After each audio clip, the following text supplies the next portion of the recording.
Hello media farmers எல்லோரும் எப்படி இருக்கீங்க? எல்லோரும் நல்லா இருப்பேன்னு நினைக்கிறேன். ஆடுகளுக்கு வந்து அதே நேரத்தில் பார்த்திங்கன்னா நம்ம தண்ணின்றதை வந்து கரெக்டாக வந்து கொடுக்கணும். ஒரு நாளைக்கு பார்த்திங்கன்னா 4லேருந்து 5 லிட்டர் வரைக்கும் ஆடுகளுக்கு வந்து தண்ணி தேவைப்படும்.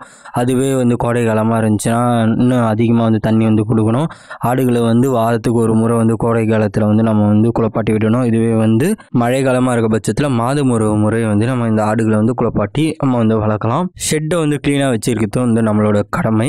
ஸோ ஷெட்டில் வந்து லைம் பவுடர் இல்லை ப்ளீச்சிங் பவுடர் போட்டு நல்லா வந்து சுத்தம் செய்யணும். இது சுத்தம் செய்கிற பட்சத்தில் நோய் கிருமிகளை வந்து நம்ம வந்து தடுக்கலாம். அதே நேரத்தில் பார்த்திங்கன்னா வந்து சைடில் இருக்க சிவறுகள், ஸோ அந்த சிவறுகளில் பார்த்திங்கன்னா வந்து நம்ம வந்து ஒயிட் வாஷ் பண்ணுறது வந்து ஒரு முக்கியமான விஷயம். 10 ml 5% இருக்க ஃபார்மாலினை பயன்படுத்தி நம்ம வந்து அந்த ஷெட்டை வந்து க்ளீன் பண்ணலாம். இதெல்லாம் பண்ணுற பட்சத்தில் நம்ம ஆடில் ஹைஜீனிக் கண்டிஷனை வந்து நம்மளால் உருவாக்க முடியும். ஸோ செம்மறி ஆடுகள் மாரி ஆடுகள் உடம்புல வந்து அந்த உள்ளுன்றது வந்து இல்லாத காரணத்தினால இதில் வந்து உண்ணித்தொலைகள் வந்து இருக்கும். அதை தடுக்கிறதுக்கு வந்து நம்ம அடிக்கடி நல்லா தண்ணி வச்சு க்ளீன் பண்ணி விடணும்.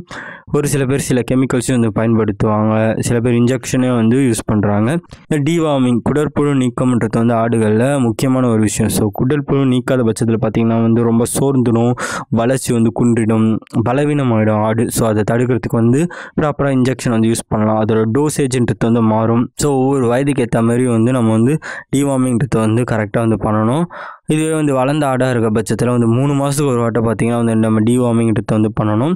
இதுவே கருவுற்று இருக்க ஆடுன்னு பார்த்திங்கன்னா 2 மாதத்துக்கு முன்னாடியே அது கருவுற்றத்துக்கு 2 மாதத்துக்கு முன்னாடியே பார்த்திங்கன்னா நம்ம இந்த குடற்புழு நீக்கிற அந்த மெடிசனை வந்து கொடுத்துடணும். அதுக்கப்புறம் கொடுத்து கருவுற்றத பிறகு கொடுத்துன்னு வச்சுக்கோங்களேன், கரு களையிறதுக்கு வந்து நிறைய வாய்ப்புகள் வந்து இருக்குது. ஸோ இதெல்லாம் வந்து கவனிக்கக்கூடிய விஷயங்கள். இந்த டிவார்மிங் குடற்புழு நீக்கிற போது பார்த்திங்கன்னா நீங்கள் வந்து ஒரு மார்க் வந்து அதோட தலையில் ஏதோ பெயிண்ட் மாதிரி வச்சு வந்து நம்ம பண்ணணும். இது எதுக்கு பண்ணுறோன்னு பார்த்திங்கன்னா வந்து ஒரு சில ஆடுகள் வந்து பண்ணாமல் மிச்சோட்டத்துக்கு வந்து வாய்ப்பு இருக்குது, இல்லை டபுள் டோஸ் போடுறதுக்கும் வாய்ப்பு இருக்குது. இதை தடுக்கிறதுக்கு வந்து இதுமாரி மார்க்கிங் வந்து பண்ணுறது வந்து நல்லது. ஆடுகள்லேயும் வந்து நோய்கள்ன்றது வந்து பரவலாக வந்து காணப்படுது. குறிப்பிட்ட நோய்கள் பார்த்திங்கன்னா வந்து கோமாரி நோய், அதுக்கடுத்து வந்து அம்மை நோய், ஈட்டி, HS எப்படின்லாம் வந்து சொல்லுவாங்க. ஸோ இது எல்லாத்துக்குமே வந்து வேக்சினேஷன் தடுப்பூசின்றது வந்து மார்க்கெட்டில் வந்து இருக்குது. இதை வந்து நம்ம கரெக்டாக பண்ணை வந்து வச்சுட்டு இருக்கணும்னா அதோட ஷெட்யூலை வந்து கரெக்டாக வந்து ஃபில் பண்ணணும். அப்படி நம்ம பண்ணுற பட்சத்தில் மட்டும்தான் நம்ம ஆடுகளை வந்து இதுமாதிரி நோய்கள்லேருந்து வந்து காப்பாற்ற முடியும். ஸோ இதை பண்ணாத பட்சத்தில் ஆடுகளோட இறப்பு விகிதம்ன்றது வந்து பண்ணையில் வந்து அதிகமாகிடும். இப்போ வந்து இந்த PPR இல்லை ET, ஸோ இந்த வேக்சின் வந்து நம்ம வருஷத்துக்கு வந்து 2 முறை வந்து கொடுக்கணும். இதுவே 2வது டோஸ் வந்து கொடுத்துட்ட பிறகு 2.5 மாதம், இது ஃபஸ்ட்டு டோஸ் வந்து எப்போ கொடுக்கணும்னு பார்த்தீங்கன்னா வந்து 2.5 மாதம் வயது இருக்கும் போது வந்து கொடுக்கணும். அதுக்கடுத்து வந்து 17லேருந்து 21 நாள் ஃபஸ்ட் டோஸ் கொடுத்துட்ட பிறகு செகண்ட் டோஸ் வந்து கொடுக்கணும். ஹிமோராஜிக் செப்டிசிமான்ற இந்த நோய் வராமல் இருக்கிறது பார்த்திங்கன்னா வந்து 3 மாதம் வயது இருக்கும் போதும் நம்ம வந்து வேக்சினேஷன் வந்து கொடுக்கணும். கோமாரி நோய்க்கும் பார்த்திங்கன்னா வந்து வருடத்துக்கு 2 முறை வந்து நம்ம வந்து வேக்சினேஷன்ன்றது வந்து கொடுக்கணும். அதே நேரத்தில் ஆட்டம்மை, ஸோ கோட் பாக்ஸுக்கும் வந்து நம்ம நிறைய வேக்சினேஷன்ஸ் வந்து இருக்குது. ஸோ இது எல்லாத்தையும் வந்து கொடுத்தா நம்ம ஆடுகளுக்கு வர நோய்களை வந்து தடுக்கலாம். இப்போ வந்து ஆடுகளை வேறு பண்ணைகள்லேருந்து நீங்கள் வாங்கிட்டு வரீங்கன்னு வச்சுக்கோங்களேன், அதை வந்து கொஞ்ச நாள் ஒரு வாரம் வரைக்கும் வந்து தனியாக ஐசோலேஷன் பண்ணி வந்து வச்சுருக்கணும். குவாரண்டைன்னு சொல்லுவாங்க, தனிமைப்படுத்துதல். ஸோ இந்த வார்த்தை வந்து ரொம்ப பரிச்சயமான வார்த்தை, எல்லாருக்கும் வந்து தெரிஞ்சிருக்கும். ஸோ நீங்கள் வந்து குவாரண்டைன்றதை வந்து பண்ணி வைக்கணும். ஏன்னா நோய் தொற்றுன்றது வந்து நம்ம பண்ணையில் இருக்க மற்ற ஆடுகளுக்கு வந்து வரக்கூடாது அப்படின்ற காரணத்தினால.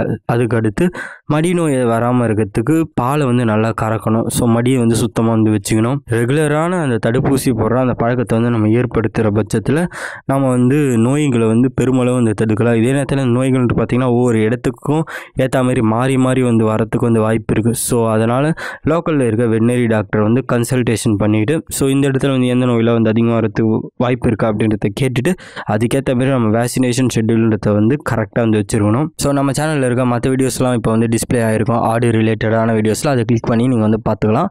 நெக்ஸ்ட் வீடியோவில் பார்க்கலாம். அது வரைக்கும் முழுவதும் நன்றி. தேங்க்யூ.